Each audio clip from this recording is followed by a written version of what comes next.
Okay, babala lang po ito sa mga nagpapaupa ha, tapos gumagamit ng submeter para sa mga nangungupahan sa kanila. Ganito po ha, kung kayo po ay namumblema kasi bakit ang laki-laki ng babayaran sa main meter, pero yung mga submeter nila ang baba ng mga konsumo nila. Kasi po gumagamit po sila ng illegal na technique ng mga ninja na tinuro sa YT. Actually, yung pinaka-video nun, binura na po, may tarantadong nagturo doon sa YT kung paano madadaya ang mga submeter. At saka po, uso na rin po yung mga nabibili na mga online suppressant ng meter, which is pag sinaksak nila sa kanilang mga istasyon o kanilang mga pwesto, ang maapektuhan lang yung submeter nila.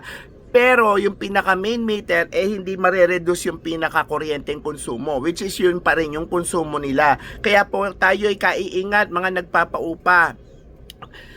Pinakamagandang gawin natin is kumuha na lang po kayo at mag-download kayo ng Meralco app. Doon po merong appliance calculator. Check nyo po, papirmahin nyo po sila kung ilan ang appliances nila. Tapos ipa-verify nyo sa kanila na ito lang ang gamit nila.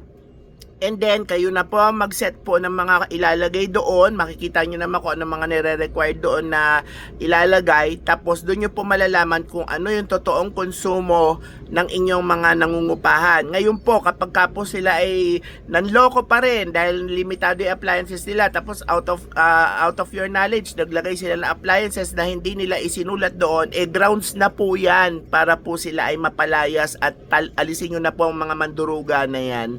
Okay, salamat. Sana nakatulong po ang Lola.